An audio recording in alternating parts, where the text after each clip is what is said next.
आज रंग है हे माँ रंग है रे, आज रंग है हे माँ रंग है रे, आज रंग है हे माँ रंग है रे, आज रंग है हे माँ रंग है रे, आज रंग है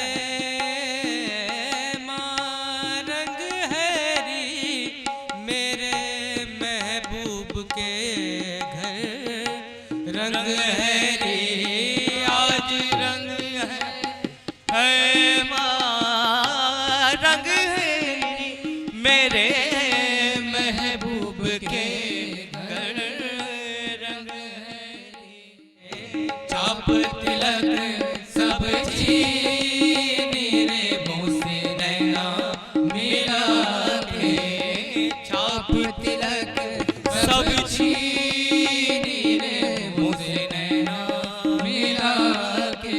तब न था कुछ यहाँ, तब न था कुछ यहाँ, था मगर तू ही तू। अल्लाहू अल्लाहू अल्लाहू अल्लाहू अल्लाहू अल्लाहू अल्लाहू अल्लाहू अल्लाहू।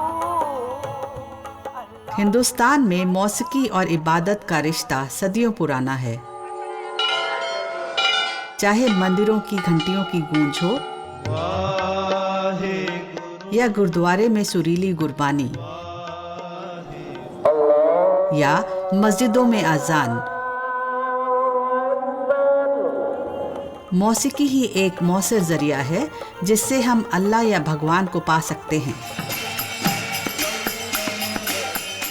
भजन और कीर्तन की सदियों पुरानी रिवायत रही है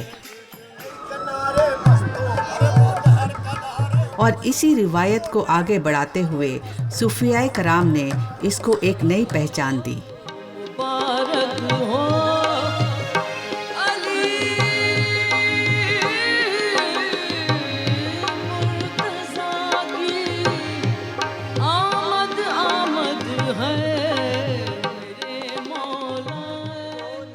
सूफियाना महफिलों में इसका एक अहम किरदार रहा है।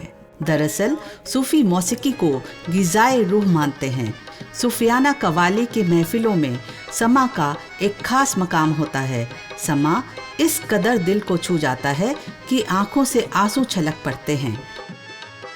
आसमान से अल्लाह ताला कवाली की महफिल में नूर की बारिश करते हैं और फरिश्ते इस महफिल में मौजूद रहते हैं। सूफियाना कलाम में एक लज्जत है, एक कशिश है जो कहीं ना कहीं हमारे दिलों को छूती है, क्योंकि इसमें एक सच्चाई छुपी हुई है, एक हकीकत छुपी हुई है। और इसीलिए शायद हम देखते हैं कि आजकल जो सूफ़ी म्यूज़िक का एक जॉनरा है वो जो बहुत एक मकबूलियत हासिल कर रहा है पूरी दुनिया में। ऐसा नहीं है कि हिंदुस्तान में ही है, हर तरह के जो एक सूफियाना कलाम है और तरह तरह के इंस्ट्रूमेंट्स का इस्तेमाल और अलग अलग ज़ुबानों में इस्तेमाल बहुत मकबूल होता जा रहा है, क्योंकि लोगों को अच्छा लगता है। इसके अंदर एक रस है और जो जैसे मैंने कहा जो दिल को छूता है। ईसा को भी देखा, मूसा को भी देखा, यूसुफ को भी देखा, वो तेरी सूफियाना मौसीकी ने हिंदुस्तानी आवाम में बड़ी मकबूलियत हासिल की है, जो उसके सुनने वालों को रूहानियत से जोड़ती है। आज हम जो सूफियाना कलाम और कवाली का रूप देखते हैं वे सदियों पुराने बड़े बड़े सूफियाए कराम की देन है।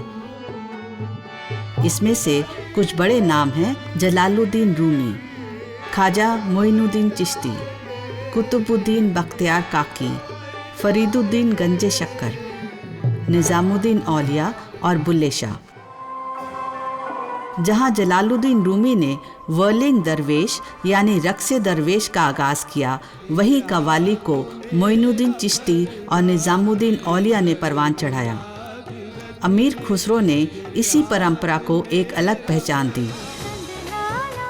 चाहे वे मीरा के भजन हो कबीर के दोहे हों, गालिब और इकबाल की शायरी और गज़ल हो, हिंदुस्तान में लोग सूफियाना मौसीकी के कायल हैं। शायद यही वजह है कि इसकी दीवानगी को देखते हुए इसको लोक संगीत और पॉप म्यूजिक में शामिल किया गया।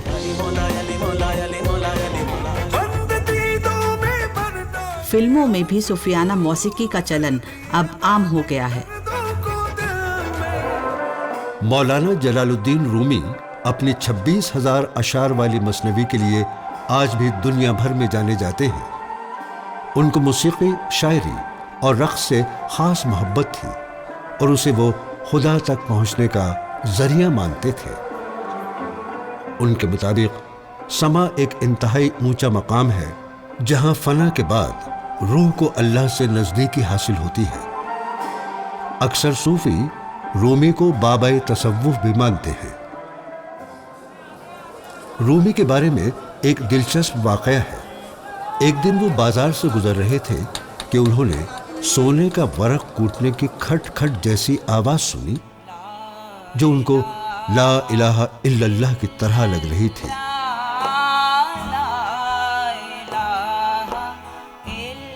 उनकी खुशी की इंतहा न रही और वो अपने दोनों हाथ फैलाकर गोल गोल घूमने लगे।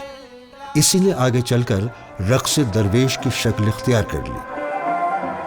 रूमी को महफिलों में सुनने वाले मौसीकी में इस कदर खो जाते हैं कि वो गोल गोल घूमने लगते हैं। वो अपने होश व हवास खो बैठते हैं और अपने आप को अल्लाह के नज़दीक पाते हैं। रूमी लिखते हैं, तुम्हारी शीरीनी रूह से मेरी रूह जा मिली, जैसे पानी में शराब मिल जाती है।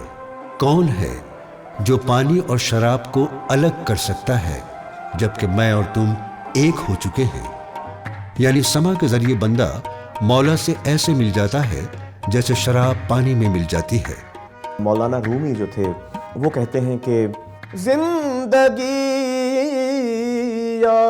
आमद, जिंदगी आमद बराए बंदगी, जिंदगी बेबंदगी शर्मिंदगी, जिंदगी बेबंदगी शर्मिंदगी, तू करीमी मन कमीना बरदाम, लेकिन नज़ीर लुत्फ़े शुमा परवरदाम।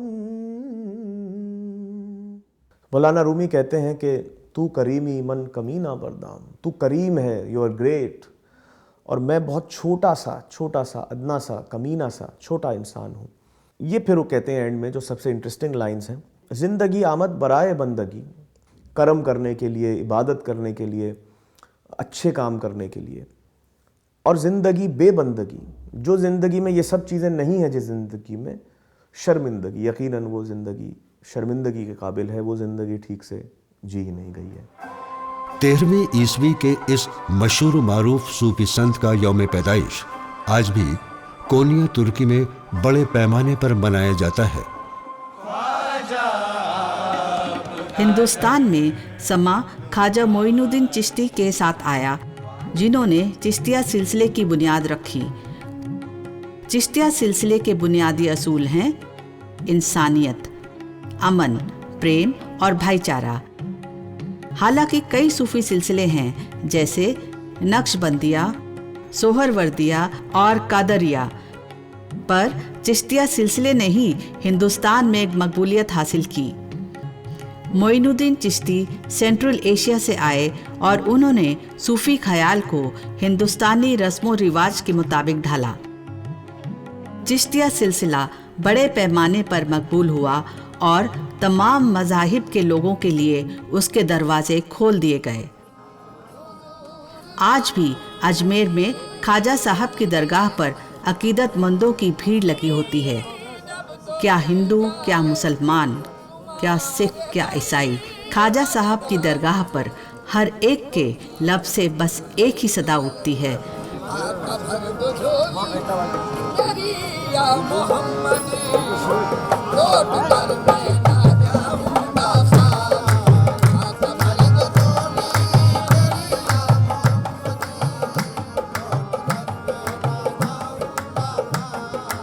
यहाँ जो भी आता है वो अकीदत के रंग में रंग जाता है।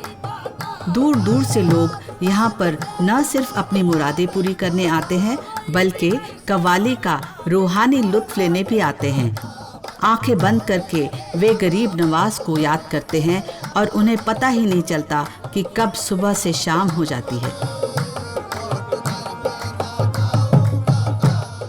ख्वाजा के गुलामों पर कुछ ऐसी नवाजिश होती है, काबे से घटाएं उठती है, अजमेर में बारिश होती है। ख्वाजा मेरे ख्वाजा, दिल में समा जा, दिल में समा जा, राहों का शारू, अली का बुलाना, हे ख्वाजा मेरे ख्वाजा। ख्वाजा साहब अफ़गानिस्तान के मशहूर शहर हेरात में पढ़े, समरकंद और बुखारा का दौरा किया और इस्लामी तरबियत हासिल की। मक्का और मदीना की ज़ियारत के बाद रसूल अकरम को ख्वाब में देखा, जिन्होंने उन्हें हिदायत दी कि वो हिंदुस्तान की तरफ रुख करें। ख्वाजा हिंदुस्तान पहुँचे और अजमेर में बस गए। सूफ़ी फ़लसफ़े के बुनियादी असूल हैं समा यानी कव्वाली, लंगर यानी हर किसी के लिए खाना, चाहे किसी भी मज़हब के हो, और हर किसी की मदद और सबके लिए दुआ करना।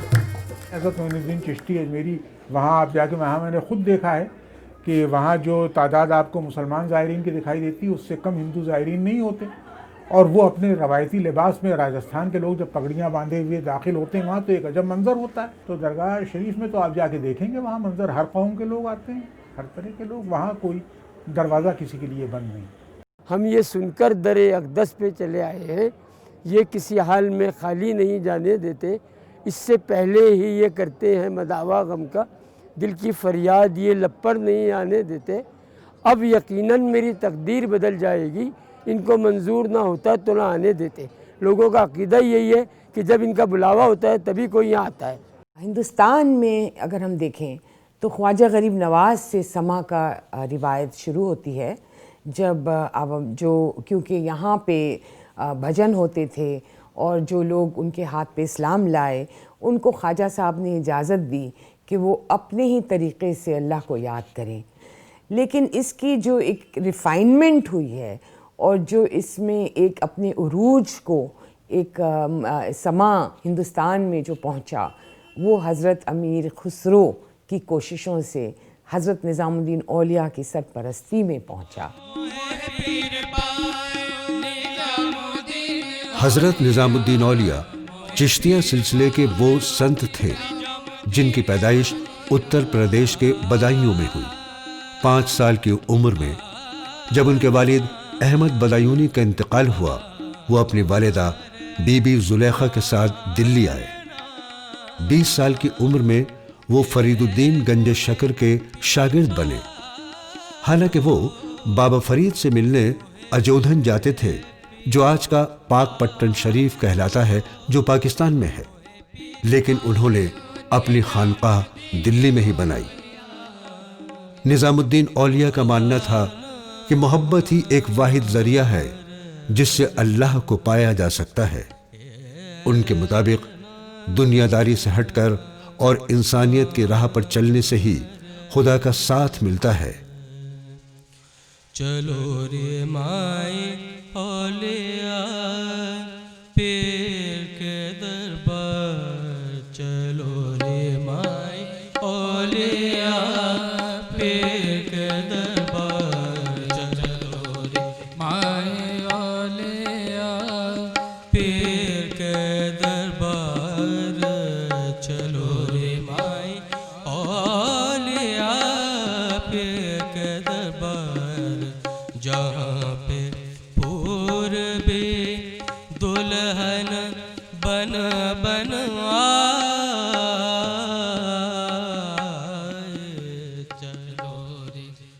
उनके ख़ास मुरीदों में शेख नसीरुद्दीन चिराग दिल्ली और हज़रत अमीर खुसरो शामिल हैं। कहा जाता है कि जब निज़ामुद्दीन औलिया का विसाल होने वाला था, तब उन्होंने सबको हिदायत दी कि वो अमीर खुसरो को उनकी मज़ार के करीब ना आने दें। वो खुसरो से बेइंतहा प्यार करते थे और उन्हें डर था कि उनके आने से मज़ार फट ना जाए, जिसमें खुसरो समा ना जाए। खुसरो ने औलिया की बात मान तो ली, पर उन्होंने सारी जिंदगी औलिया के नाम वक्फ कर दी। खुसरो का मज़ार औलिया की दरगाह के खास हिस्से में है। इसी दरगाह के अंदर मुगल शहंशाह की दुख्तर शहजादी जहां आरा का मज़ार भी है, जिसे बहुत एहतराम की नज़र से देखा जाता है। उनके भाई और शाहजहां के बड़े फर्जंद शहजादा दारा शिको उपनिषदों से मुतासिर थे और जहां आरा खुद भी इसकी कायल थी। जहां आरा के मकबरे पर एक तख्ती है जिस पर लिखा है, अल्लाह बाकी है, वही हमेशा रहेगा। मेरी कब्र को सिर्फ हरी घास के अलावा कोई चीज से ना ढके। यही घास बांदी के मकबरे के लिए काफी है। एक सादी सी शहजादी जहां आरा, ख्वाजा मोइनुद्दीन चिश्ती की मुरीद, शाहजहां की बेटी जहां आरा, अल्लाह अपनी अमान में रखे। जहां निज़ामुद्दीन औलिया ने समा को फ़रोग़ दिया, वहीं उनके मुरीद अमीर खुसरो ने कव्वाली को परवान चढ़ाया। अमीर खुसरो 7 साल की उम्र में अपनी वालदा के साथ दिल्ली आए। कहा जाता है कि उन्होंने अपनी ज़िंदगी में 7 बादशाहों का ज़माना देखा। अमीर खुसरो एक मशहूर संत ही नहीं थे, बल्कि उन्होंने हिंदुस्तानी मौसीकी के ज़रिए एक रंगारंग तहजीब को आगे बढ़ाया। उन्होंने कव्वाली को एक नई जान दी, जो आज भी दरगाहों में गाई जाती हैं। रंग है रे, आज रंग है माँ, रंग है।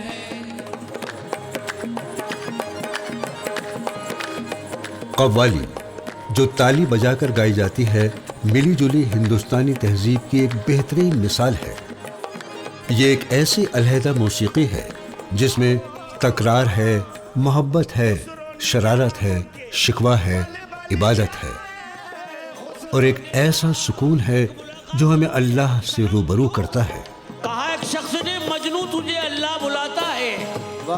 कहा मजनू ने, क्या अब देखना वो मुझको चाहता है। भला ये कैस दीवाना खुदा के पास क्यों जाए। खुदा को कर जरूरत हो तो लैला बन के आ जाए।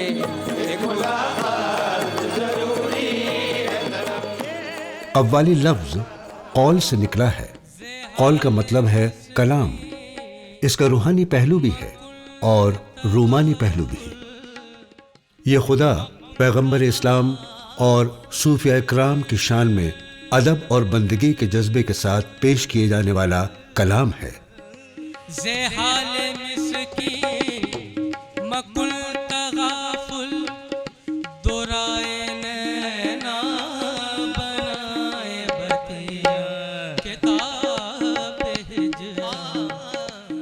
कव्वाली की शुरुआत हम्द से होती है, जो कि अल्लाह की शान में गाई जाती है।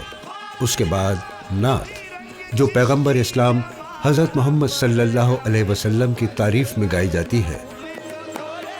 उसके बाद मनक़बत है, जो हज़रत अली, सूफिया इकराम और औलिया इकराम की तारीफ में गाई जाती है और रंग पर ख़त्म होती है। कव्वाली गाने और सुनने वालों पर वजद की ऐसी कैफियत तारी होती है कि लगता है वो खुदा की ज़ात से मिल गए हों।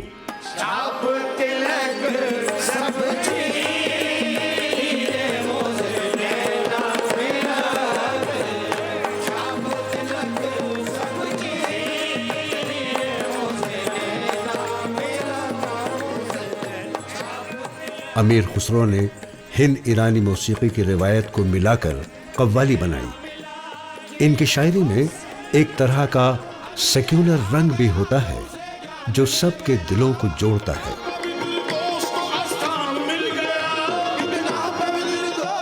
कव्वाल इस बात का खास ख्याल रखते हैं कि उनकी गायकी का लुत्फ न सिर्फ मुसलमान बल्कि हिंदू भी पूरी तरह से लें।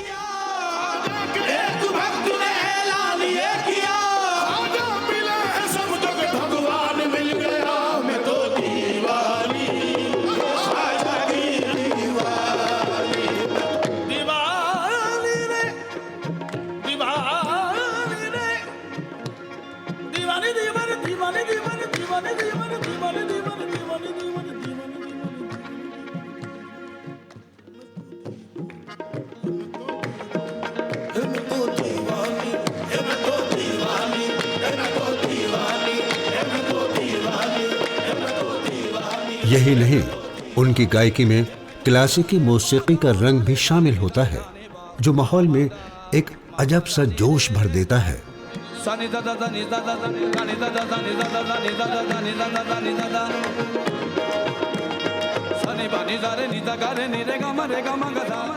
कव्वाली के 3 उसूल थे, यानी स्पेस, टाइम एंड सर्कमस्टांस। तो ये बातें बिल्कुल ग्राउंड रूल्स की तरह इस्टेब्लिश की गई थी कि क्या जगह होगी, यानी एक साफ़ सुथरी जगह होगी, अमूमन खानकाह के अंदर होगी, उसका क्या वक्त होगा, कव्वाली का वक्त कभी भी नमाज के वक्त के साथ क्लैश नहीं होगा, और उसका क्या मौका होगा, कैसा माहौल होगा।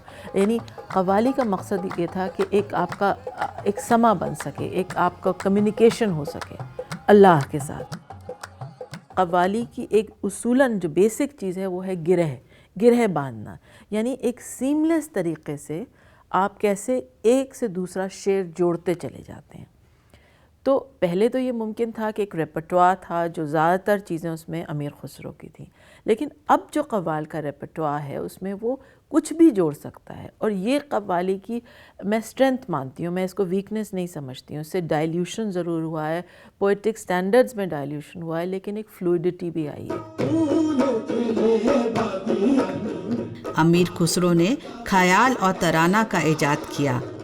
रवायती हिंदुस्तानी मौसीकी में अरबी, फ़ारसी और तुर्की के अल्फाज को शामिल करने का सहरा अमीर खुसरो के सर ही जाता है। कहते हैं कि तबला और सितार का इजाद भी इन्होंने ही किया। अमीर खुसरो ने पहले फ़ारसी और बाद में हिंदी और खड़ी बोली में शायरी की। एक वाक़या है कि हज़रत निज़ामुद्दीन औलिया के कुछ जूते थे कहीं पड़े हुए, तो उन्होंने बोला ज़रा बाहर कहीं, उसको बोला ये मस्जिद के बाहर ले जाके कहीं रख दो, तो यहाँ पे मत ले आओ।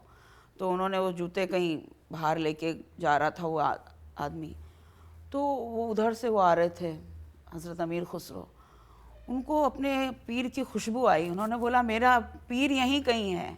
उनके जूतों को सूंघ के उनमें इस कदर मोहब्बत थी। वैसे तो आप देखिए ना, सूफ़ी मीरा भी थी, कबीर भी थे, रसखान भी, ये सब सूफ़ी हैं। मीरा बाई का जो कृष्ण से जो इश्क था वो सूफ़ीज़म के तहत है। और Sufi basically a very simple human being, जिसके दिल में मोहब्बत हो, जिसका दिल मोहब्बत से भरा हो, जिसको हर एक इंसान से मोहब्बत हो, किसी का दुख बर्दाश्त नहीं हो।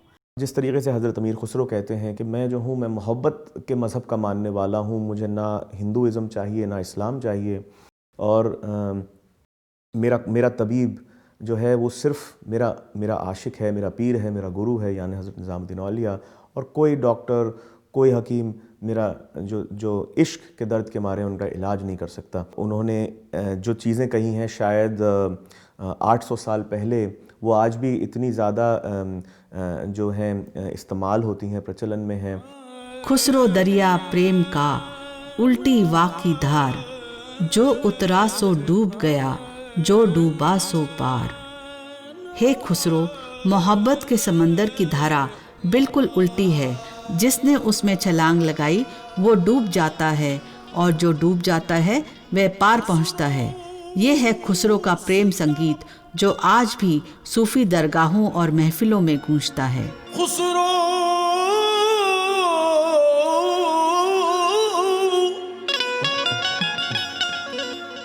खुसरो सी तड़प मुझको मेरे पीर से हो जाए, खुसरो सी तड़प मुझको मेरे पीर से हो जाए, हसरत है जिया की यही महबूब इलाही।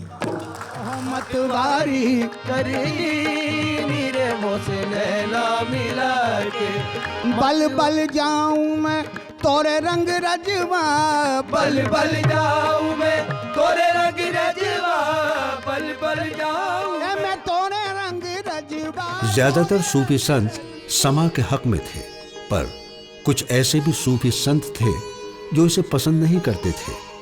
नसीरुद्दीन चिराग दिल्ली ने समा को कभी नहीं सराहा, पर उन्होंने इसके खिलाफ कुछ कहा भी नहीं।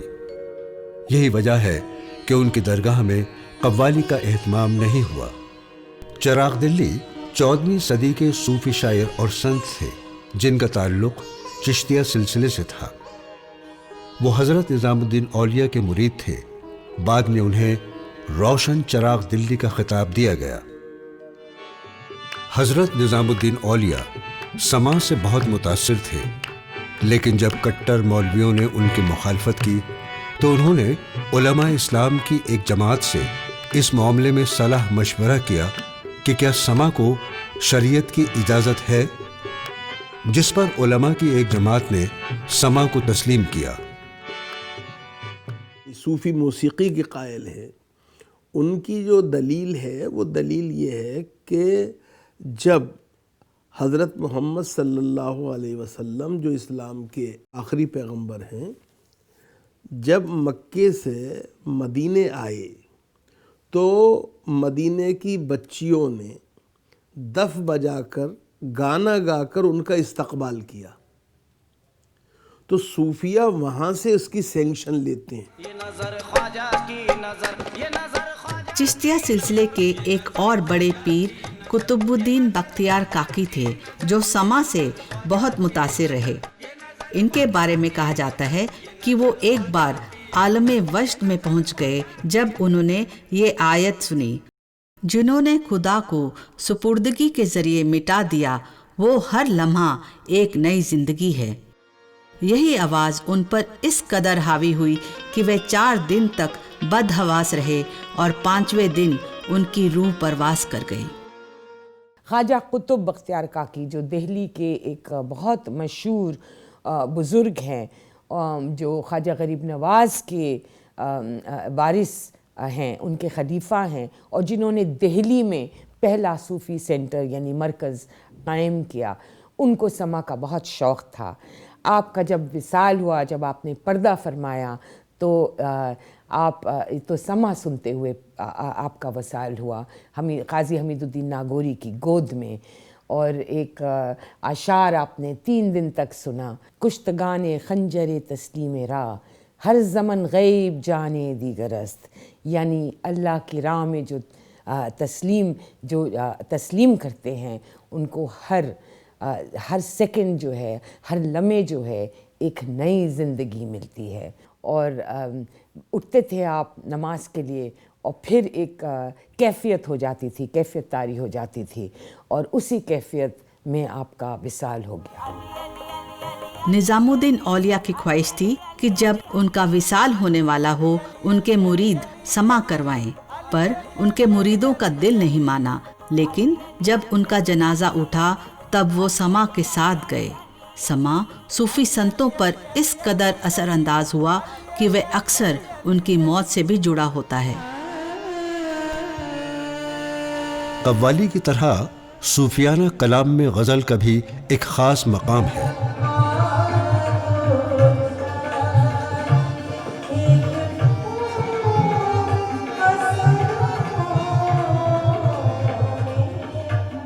जलालुद्दीन रूमी, शमसुद्दीन मोहम्मद हाफिज शिराजी, मिर्ज़ा गालिब और बहादुर शाह जफ़र से लेकर मौजूदा ज़माने तक गज़ल शुअरा ने अवाम के दिलों पर राज किया है।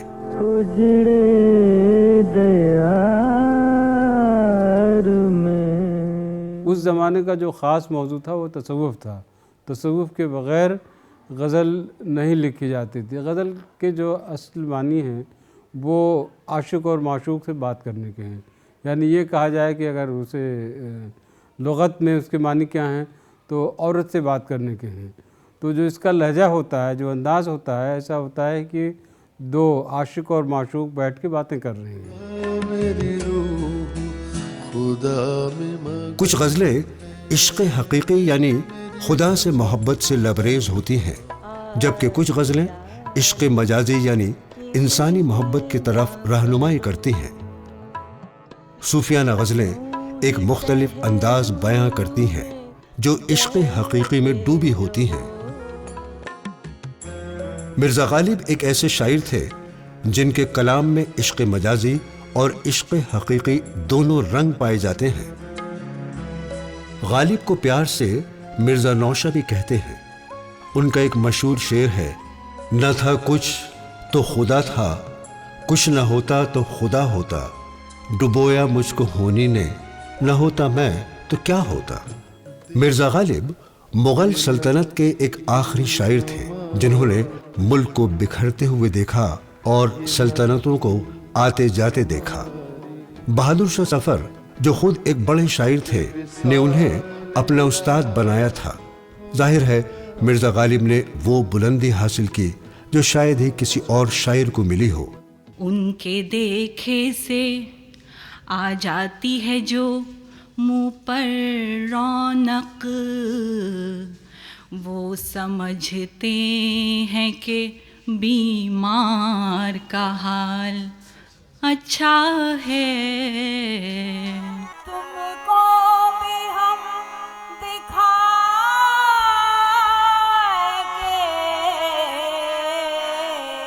मजनू ने क्या किया, फुर्सत कशा कशे गमे, पिन्हान से गर मिले, हुराने खुल्द में तेरे, सूरत मगर मिले। हालांकि अपनी जिंदगी में वो शोहरत की बुलंदियों को ना पा सके, पर वो कहते थे कि उनके इंतकाल के 100 साल बाद भी लोग उनकी शायरी को याद करेंगे। कहा जाता है कि गालिब भी निज़ामुद्दीन औलिया के मुरीद थे और इसीलिए उनका मज़ार औलिया दरगाह के करीब है। उनकी पैदाइश के 2 सदी बाद भी लोग उनको खराज अक़ीदत पेश करने जाते हैं, जो उनकी कभी ना ख़त्म होने वाली मकबूलियत की दलील है।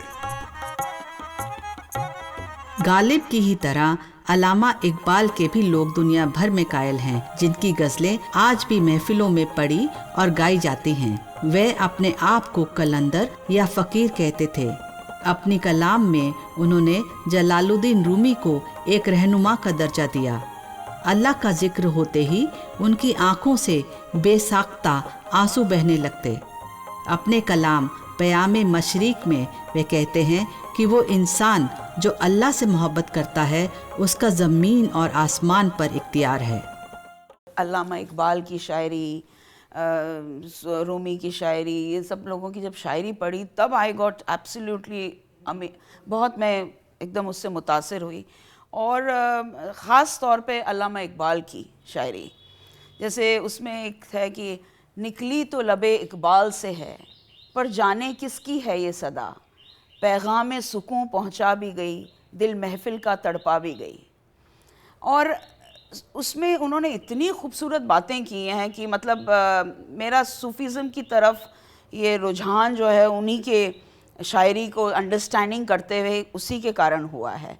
उन्होंने बाज़नामा बहुत खूबसूरत लिखा है, शाहीन की तरबियत इंसान में होनी चाहिए उसके बारे में लिखा है। हर लहज़ा है मोमिन नई शान नई आन, गुफ्तार में किरदार में अल्लाह की बुरहान, हर लहज़ा है मोमिन। बाज़ की फितरत पे उन्होंने पूरा एक चैप्टर लिख डाला है, क्योंकि देखिए बाज़ जो है उन्होंने बोला है कि अपने आप को बाज़ की तरह, शाहीन की तरह बुलंद करो, डोंट करगज़ की तरह अपना जहाँ मत बनाओ। करगज़ मतलब वल्चर, शाहीन मतलब बाज़, फाल्कन। फाल्कन तायर लाहौती में उड़ता है, मतलब अपर लिमिट्स ऑफ द एटमॉस्फेयर में उसकी उड़ान होती है, उसकी पैनी नज़र होती है, वो फ्रेश शिकार करता है, वो सड़ा हुआ मांस नहीं खाता है। तो इंसान की खुसूसियत ऐसी होनी चाहिए कि शाहीन की तरह अपने आप को बनाए, कि उसका मर्तबा इतना ऊंचा हो जाना चाहिए कि वो कहते हैं ना, गुज़र औकात कर लेता है कोहो बयाबा पे, गुज़र औकात कर लेता है कोहो बयाबा में, कि शाही के लिए ज़िल्लत है कारे आशियाँ बंदी, कि वो पहाड़ों पे, जंगलों और पहाड़ों में उड़ उड़ के अपना गुजारा कर लेता है, क्योंकि उसको ये जहाँ की जो कैद है वो ज़िल्लत लगती है। सूफी ख्याल ने न सिर्फ मुस्लिम और हिंदुओं को बल्कि सिख धर्म को भी मुतासिर किया। सूफियों को पंजाब में भरपूर प्यार और सत्कार मिला, जिसका सबूत है कि बाबा फरीद की वाणी को गुरु ग्रंथ साहब में शामिल किया गया।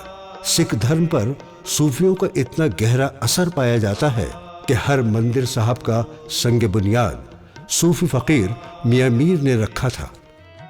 पंजाब में शेख फरीद, शाह हुसैन, सुल्तान बाहू, बुल्ले शाह और गुलाम फरीद जैसे नामी ग्रामी सूफी संत रहे हैं, जिन्होंने इंसानियत के रास्ते पर चलने का पैगाम दिया।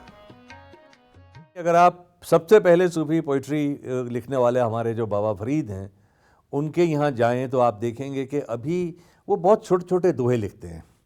उन दोहों के अंदर अभी ये हिंदुस्तान का एक तसव्वुर जो है वो आपके सामने नहीं आया। वो ज़्यादातर मॉरल उनकी टोन है, वो इश्क के अंदर आपको रूट करते हैं, छोटे छोटे दोहे करते हैं। लेकिन जब आप आते हैं शाह हुसैन पे, तो शाह हुसैन अपना तसव्वुर जो हिंदुस्तान का उनके अंदर पूरा डेवलप हो चुका है। जो बड़े शायर हुए हैं मतलब पंजाबी सूफी शायरी के, जैसे मैंने कहा कि बाबा फरीद हैं, फरीद सानी हैं, उनके बाद शाह हुसैन हैं, शाह हुसैन के बाद सुल्तान बाहू हैं, सुल्तान बाहू के बाद बाबुल शाह, वारिस शाह, इनके अंदर उनका नाम आता है। अब यहाँ सूफी शायरी ख़त्म नहीं होती है 18वीं सदी में।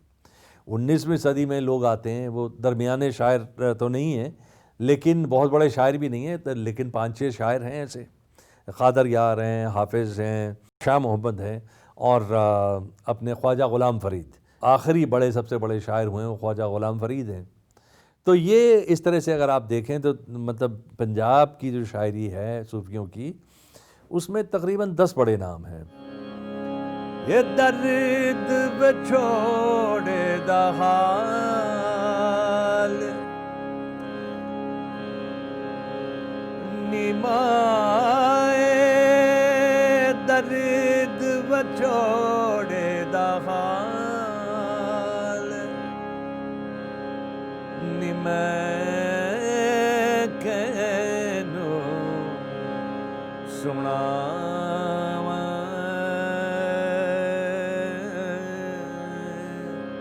ए दर्द बछोड़े दा हाल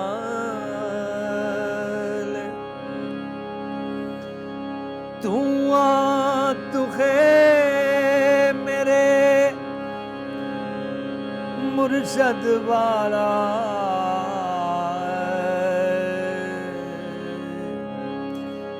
जित फौला तितलाल निमाए, ए दर्द बछोड़े दा हाल। ये शाह हुसैन की काफ़ी जो हम मेरी पसंदीदा है, जिसमें आम तौर पे अमूमन जो डायलॉग होता है वो अपनी माँ के साथ होता है। अब ये एक बात सोचने की है कि साहब हर डायलॉग जो है वो फेमिनिन एक मतलब प्रेजेंस के साथ ही क्यों है, एक औरत के साथ ही क्यों है। तो माँ को जाके अपनी व्यथा सुनाती है, बाप को नहीं सुनाती है कि ये मैं एक अजीब बिछोड़े में, एक सेपरेशन में रह रही हूँ और मैं अपने उस क्विंटेसेंशियल लवर को ढूंढ रही हूँ जो कि मुझे मिल नहीं रहा है। तो ये क्रिएटिव, अपने आप को क्रिएटिव रीमोल्ड करना, ये भी सूफियों का एक है ना, सिर्फ रिफॉर्मिज्म नहीं है। बुल्ले शाह, जिनका असली नाम अब्दुल्ला शाह था, 1680 ईस्वी में भावलपुर पंजाब, जो कि अब पाकिस्तान में है, पैदा हुए। उनके सूफी गुरु शाह इनायत कादरी थे, जिनसे उन्होंने प्रेम और भाईचारे का पैगाम लिया। साईं बुल्ले शाह के जीवन की बात करूँगा। शाह अनायत उनके ज़िंदगी में आए जो उनके मुर्शद थे, उनके गुरुजी थे। तो अब मुर्शद की अपनी धुन होती है, वो धुन में रहते हैं। साईं बुल्ले शाह गए, उन्होंने दीदार किया दूर से, तो बहुत देर तक देखते रहे ये मेरी ओर देखें, लेकिन वो अल्लाह की धुन में इसके साथ जुड़े हुए, इसकी रज़ा में रह रहे, इसके इश्क में आनंद ले रहे। उन्हें नहीं पता कौन खड़ा है कौन है। बुल्ले शाह जी ने 2-4 बार वहाँ आए, मुलाकात नहीं हो सकी। उन्हें ये पता था यहाँ अच्छा मुशायरा होता है, बाहर से अच्छे अच्छे लोग आते हैं। क्या हुआ, साईं बुल्ले शाह के नीचे निगाह पड़ी, उन्होंने एक पत्थर उठाया, साथ में ही एक आम का पेड़ था, उन्होंने पत्थर मारा उसे, वो 10-20 आम नीचे गिर गए। आम नीचे गिरे तो शाहनाथ परेशान हो गए, ये पत्थर कहाँ से आए और ये आम किसने गिरा दिए। घूम करके देखा तो बुल्ले साहब खड़े हैं। तो उन्होंने कहा कि तू बुल्ला? वो कहते नहीं, हे मुर्शिद मैं बुल्ला, मुझे कोई और सूझ नहीं रहा था कि मैं आपसे मुलाकात करने आया हूँ, मैं आपको कैसे बुलाऊं। अल्लाह के बारे में उन्होंने सुन रखा था, लेकिन मौला को देखा नहीं था बुल्ले शाह ने। साईं बुल्ले शाह ने कुछ पंक्तियाँ लिखी हुई थी जो उन्होंने शाह अनायत के साथ शेयर की।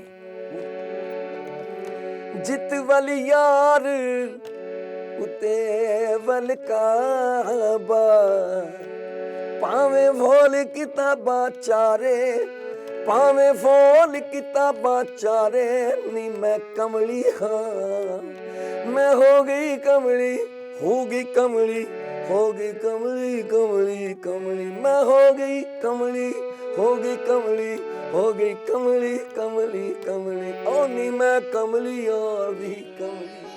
उन्होंने अपनी शायरी काफी में की, जिसका अंदाज हमें सिख गुरुओं की वाणी में मिलता है। उनके ज़माने में पंजाब मुश्किल दौर से गुजर रहा था, जहां सिख और मुसलमान के आए दिन झगड़े होते थे। अपनी शायरी के जरिए बुल्ले शाह ने अमन और शांति का पैगाम दिया और साथ ही वो अल्लाह को पाने का सही तरीक़ा भी ढूंढते रहे।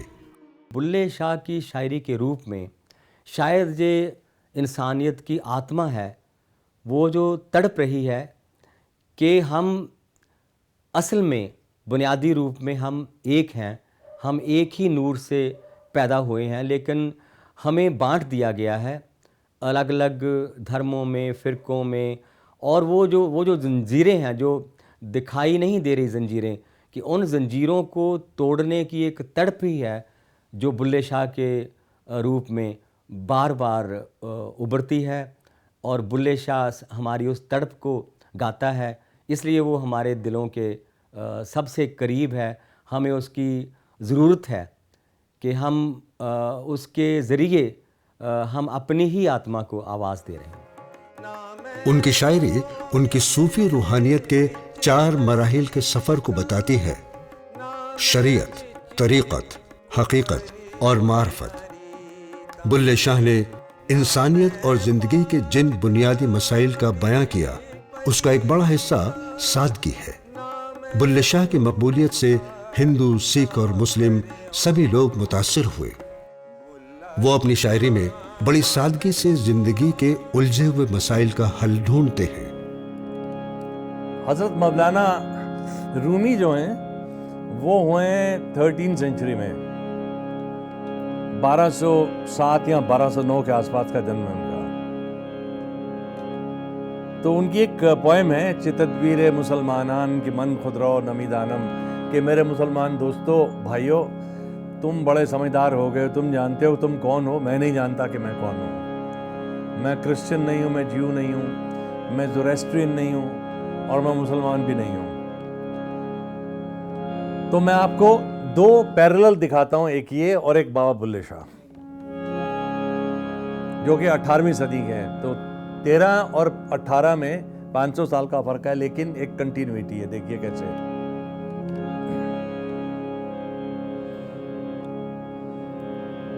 तदबीर मुसलमान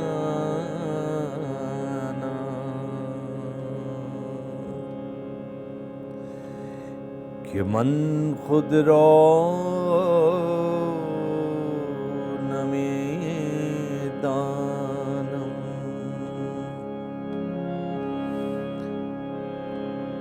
न तरसा न यहूदम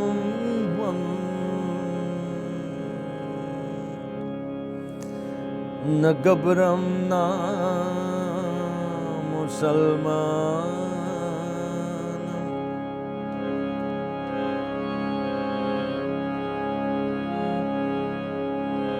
अब कि मैं ये नहीं हूँ, मैं ये नहीं हूँ, मैं ये नहीं। सूफियों की एक बात ये कि वो कभी नहीं बताते कि वो कौन है, पर ये बताते हुए चलते हैं कि वो कौन नहीं है। अगर आप बाबा बुल्ले शाह की ये बहुत ही मशहूर काफ़ी जो है अगर ध्यान से देखें तो इस तरह से चलती है वो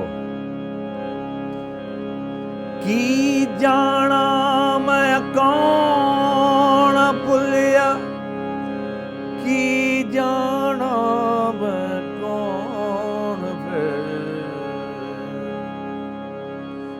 कि मैं नहीं जानता कि मैं कौन हूं। चितदबीर मुसलमानान की मन खुदरो नमी दानम, I don't know who I am, मैं नहीं जानता।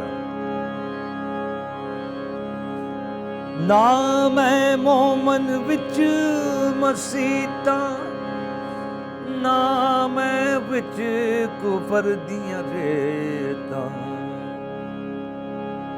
ना मैं पाका विच पलीता, ना मैं मूसा ना फिरऔन, की जाना मैं कौन। बुल्ले शाह का मानना था कि इंसानियत के रास्ते पर चलने से ही आप हर मुश्किल से निजात पा सकते हैं। शायद यही वजह है कि उनको शायरी को बहुत लोगों ने अपनी आवाज दी, जिनमें आबिदा परवीन,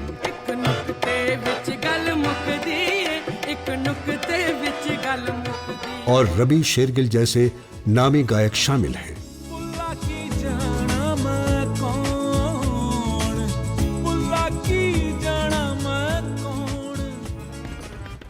सूफी ख्याल, जिसका आगाज 10वीं ईस्वी के दौरान हुआ, ने कई दौर देखे। इब्तदाई दौर में लोगों का मानना था कि वे अल्लाह को तभी हासिल कर सकते हैं जब वे दुनिया में सभी ऐशो आराम को तर्क कर दें। खाना पीना त्याग कर हम सुबह शाम अल्लाह का नाम जपने लगे, उसकी खुदाई में अपने आप को मिटा दें।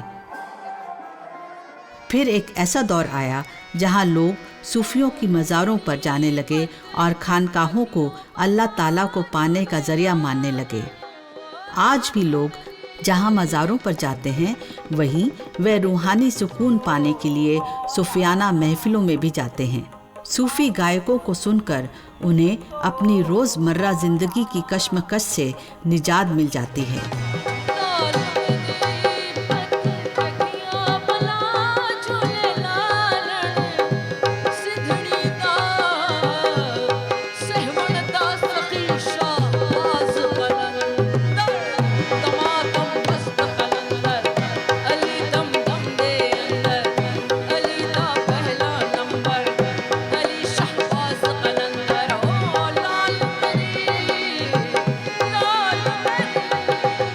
कुछ देर के लिए ही सही, लोग अपनी परेशानियां भूलकर खुदा को पा लेते हैं।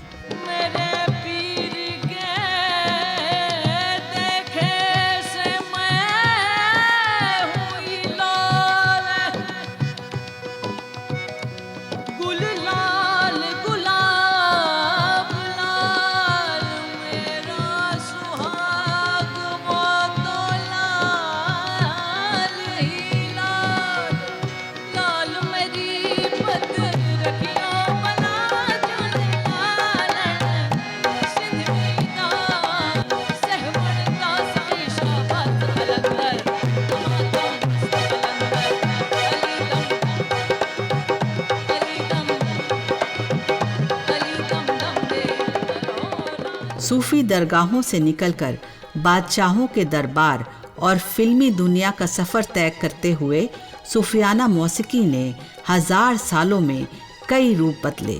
हर रूप में उसे सराहा गया और इसकी वाहवाही हुई।